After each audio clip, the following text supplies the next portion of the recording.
ST लागिना ना सय जनगोष्ठीया ST जायोब्ला जोंनि थाखानाय एसटीनि जानाखि मोनथायफोर दं बे गोमाजोबगोन जोंनि जानाखि राइट्स दं बिसोर बेखौ दखल खालामनानै लागोन दा गथे बे सय जनगोष्ठीया एसटी जानायखौ आं खुनु दिन सापर्ट खालामा आसामनि मोनद' हारिनो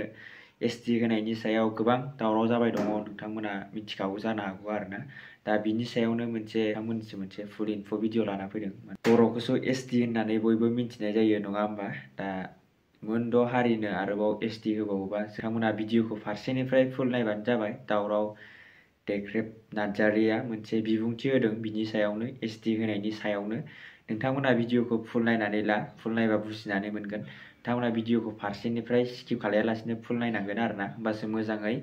बुजिनानै मोनगोन आरोना जुदि मोनद'था हारिनो एसटी होयोबा मा गोहोम गोलैगोन नोंथांमोना नैबे भिडिअखौ फारसेनिफ्राय फुल होलांबाय दं आङो नोंथांमोना नायलांबानो जाबाय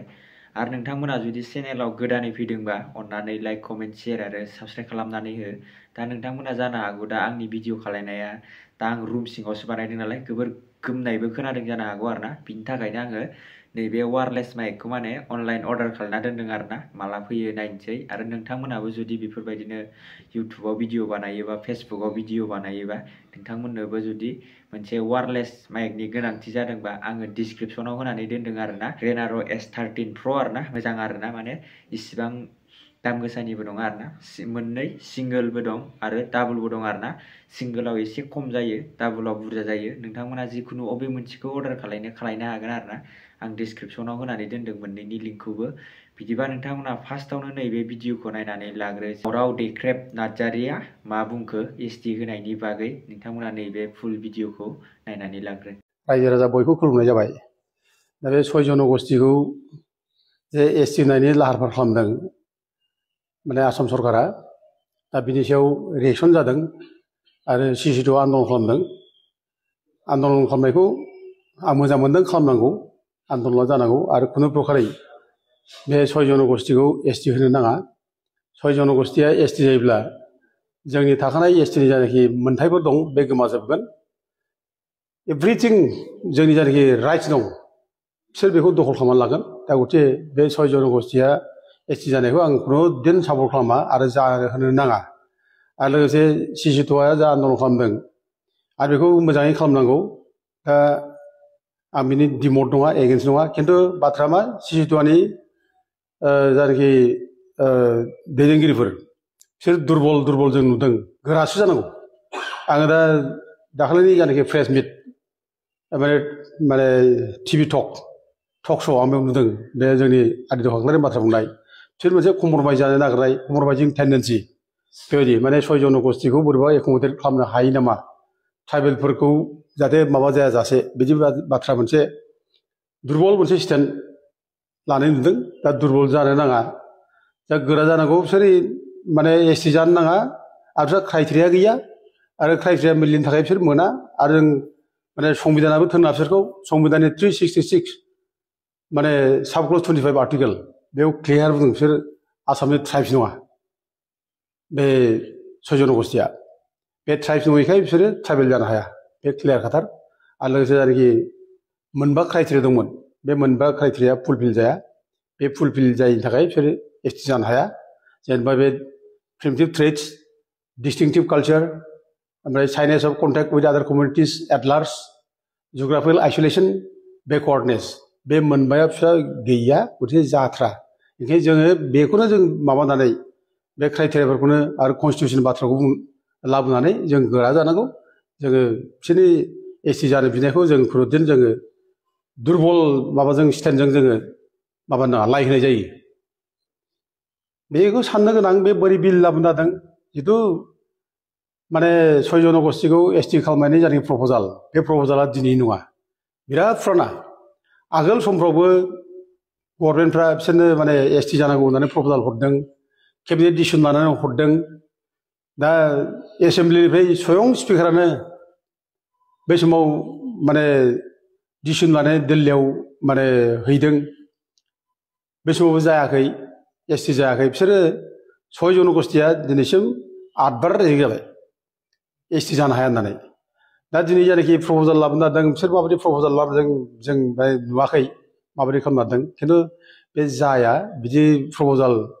लाबोनो हाया जिहेतु माने 6 जनगोष्ठीखौ एसटि खालामनो हाया बिसोर क्राइटेरिया गैया होननानै माने माबायानो आरजेआनो बेखौ रिटार्न खालामबाय दा उथि आरो गोदानै माबे क्राइटेरियाखौ लानानै बिसोरो आसाम स्टेट एसेम्ब्लिया बोरैहाय माने प्रप'जाल हरनो नादों बे साननो गोनां बाथ्रा दा उथि आं सानो बे जानाय नङा बे इलेक्सन मोनसे ड्रामा बादि आरोखि इलेक्सन ड्रामा बादि जागोन बियो जाया आरो बे जुदि बेखौ खालाममारोब्ला जोंनिल' बाथ्रा नङा दिनै अल इन्डिया दिनै 730टा ट्राइबेलफोर दङ बे 730टा ट्राइबेलफ्राबो दिनै मोदोमाव नांगोन बेखौ लानानै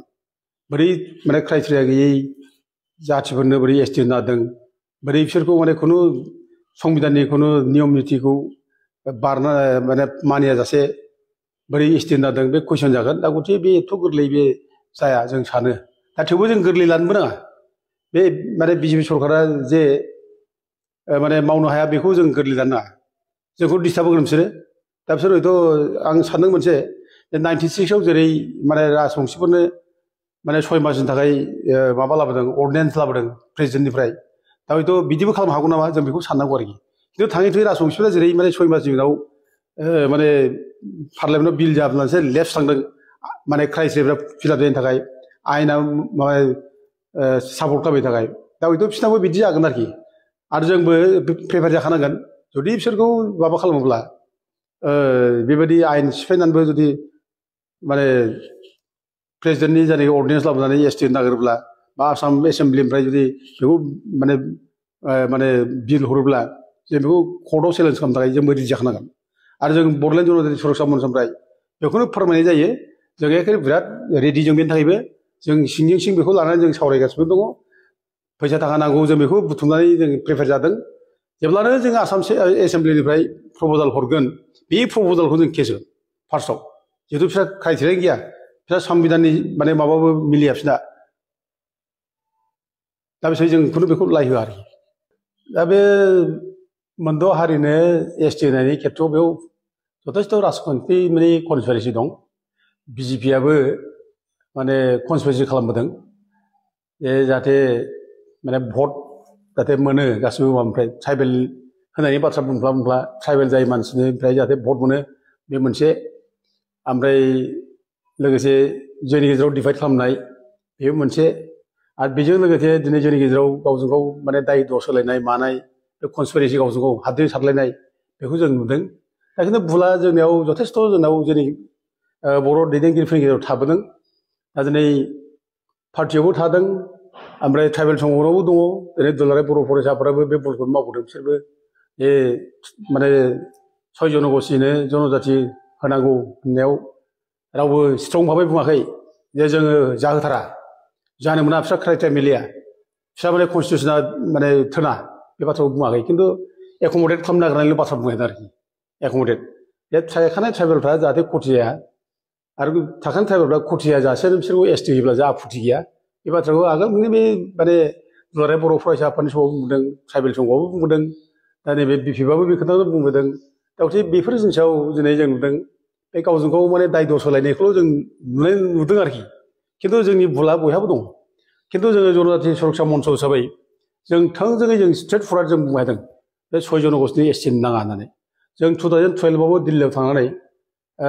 बे रामेश्वर उराव ट्राइबेल एफेयार्स मन्थ्रि जों बेखौ लोगो मोन्दों ओमफ्राय एससि माने एनसि एसटि कमिसननि चेयारमेन धानवार जों बेखौ लोगो मोन्दों अप'ज खालामदों स्ट्रंलि होनो नाङा होनना बिसोर माने ट्राइबेल जायोब्ला ट्राइबेलफ्रा आसल ट्राइबेलफ्रा खथि जागोन जानो हाया बिसोरो जों बेखौ अप'ज खालामबोदों आरो लोगोसे 2016 बेवबो जों आरोबाव जोङो दिल्लीयाव थांबावनानै आरो जोङो माने अप'ज खालामबोदों मानोना ट्राइबेल बारायनायनि जायनाखि माबा धौ बे सम सम माने गभर्नमेन्ट फैनाय लोगो लोगो धौ जाखांफैयो ट्राइबेल होनो नागिरनाय ट्राइबेल जानो नागिरनाय बे सम सम बे पलिटिकेल इस्यु बादि पलिटिकेल एजेन्डा बादि जादों आरोखि आरो बेखौनो जोंनि मानसिफ्रा सोरबा माने पलिटिकेल लाबा लाबोनो थाखाय बिसोरखौ ट्राइबेल होनायाव जा आपत्ति गैया थाखानाय 6 जनगोष्ठीया जोंनि माने 16था जानाखि ट्राइबेलफोर बे खथिल' जानो नाङा बिदि बाथ्रा बुंदों दा बे हिसाबै 6 जनगोष्ठीखौ लानानै राजनितिक कनस्पिरेसि खालामबोनाय गेलेबोनाय बे जाबोदों खिन्थु जोङो दिनैसिमबो जों बुंदों जे बिसोरखौ ट्राइबेल होनो नाङा ट्राइबेल जायोब्ला माने थाखानाय ट्राइबेलफ्रा खति जागोन जों जोबस्रांगोन जेबो थानाय नङा दा जों जनजाति सुरक्षा मन्च हिसाबैथ' दासिमबो नै दानि जायनाखि आसाम गभर्नमेन्टनि मुभ बेखौ जों प्रटेस्ट खालामबोदों बुंबोदों पेपार स्टेटमेन्टबो होबोदों आं दाखालिबो नै आरोबाव नैबे सेन्टिनेल पेपार बे माबा थारिखनि बे 15 तारिखनि सेन्टिनेल पेपार 15 तारिखनि सेन्टिनेल पेपारनि नैबे 7 नम्बर पेजावनो नुगोन बेयाव रोखा रोखा जों लिरनाय गिदिर गिदिर लिरना होदों आं हरबाय दे पेपाराव दा बेयाव होदों नै BGSM opposes ST status to 6 communities होननाय गिदिर गिदिर माबाजों लिरनाय दा जों बिदिनो जों अपोज खालामबाय थायो आरो जों मेम'रेन्डाम हरो दा जोंनि जायनाखि BGSMनि जायनाखि दाबि बे जों राजनिथिजों जोंहा खुनु सोमोन्दो गैया जाथि देरसिन जों जाथिखौ देरसिन सानो ओमफ्राय लोगोसे जेब्ला नब'सरनायनि सार्टिफिकेट होनाय जायो नब'सरनाय जेब्ला MP जायो 2014 आव बे समावबो जोंल' बुंनो थांब्ला जनजाति सुरक्षा मन्चआ जोंल' जुजिदों बे समाव जों बिराद आसा खालामदोंमोन जे जोंखौ सापर्ट खालामगोन पलिटिकेल हान्जाफ्रा सापर्ट खालामगोन जों सानदोंमोन ट्राइबेल संघआ जोंखौ सापर्ट खालामगोन जों सानदोंमोन खिन्थु सापर्ट खालामाखै आरो इभेन दुलाराय फरायसाफोरा जोंखौ सापर्ट खालामगोन जों सानदोंमोन खिन्थु सापर्ट खालामाखै दा ट्राइबेल संघआ इभेन नब'सरनायनि सार्टिफिकेट होनायखौ बिसोर सापर्ट खालामदों बेबो बर' मानसि बर' कसारि होनना बिसोर एफिडेभिट फैदों कर्टआव हाइकर्टआव दा जों कर्टआव जुजिदों हाइकर्ट सुप्रिम कर्टसिम जुजिदों ओमफ्राय सरनियाफोरनो जेब्ला सार्टिफिकेट होयो बे सार्टिफिकेट होनायखौ जों चेलेन्ज खालामदों कर्टआव आरो जों चेलेन्ज खालामनानै जों बिसोरनो सार्टिफिकेट होनायखौ जों बन्द' खालामदों होनो मोना होननानै हाइकर्टआबो बन्द' खालामदों दाहो बेबायदि सरनियाफ्रा ट्राइबेल नङा बिसोरनो बर' कसारि एबा कसारि होननानै सार्टिफिकेट होनाय बेखौ बन्द' खालामनांगौ होननानै हाइकर्टआबो अर्डार होदों दा जों बे जुजिनाय बे आरो जों बेखौ लानानै जों जुजिबाय थादों आरो जों जुजिलांबाय थागोन आरो जों बेयाव लुबैदों ट्राइबेल संघआ एटलिस्ट गोख्रों स्टेन्ड थानायमोनब्ला दा दिनै बे सरनायफ्रा सार्टिफिकेट मोनामोन मानो सार्टिफिकेट सरनायफ्रा बिसोर ट्राइबेलानो नङा आरो दुलाराय बर' फरायसाफोराबो गोख्रों जायोब्ला बिसोर सार्टिफिकेट मोनामोन खिन्थु दुर्भाग्यआवहाय बै समाव मख'नाय जायो बै समाव जोंखौसो माने दाय होदों माने ट्राइबेल माने अना ट्राइबेल बिसोरो माने भुल बुजाबि लाबोनोसै दावराव दावसि खालामदों दावराव देखायफिननो हाया होननानै जोंखौसो बुंदों आरोखि फरायसाफोराबो बुंदों ट्राइबेल संघआबो बुंदों दा ओंखायनो जों दिनै लोरबां जानो नाङा माने 14था जायनाखि ट्राइबेलफोर बे 14था ट्राइबेलफ्रा खुनु खति जानो मोना आरो 14था माने ट्राइबेलनि बादै गुबुन जायनाखि माबाफोर दङ नन ट्राइबेलफोर बिसोर सार्टिफिकेट होनो मोना सरनियाफोरनोबो होनो मोना बर्मनफोरनोबो होनो मोना ओमफ्राय बे मदाहिफोरनोबो होनो नागिरदों बेखौ होनो नाङा आं ट्राइबेल संघखौ खावलायो जाहाथे बिसोरनो रावबो सार्टिफिकेट होआ बेखौ खावलायो जों जाय ट्राइबेलफोर थाग्रा ट्राइबेलफोर बिसोरनो जाहाथे सार्टिफिकेट होयो आरो जों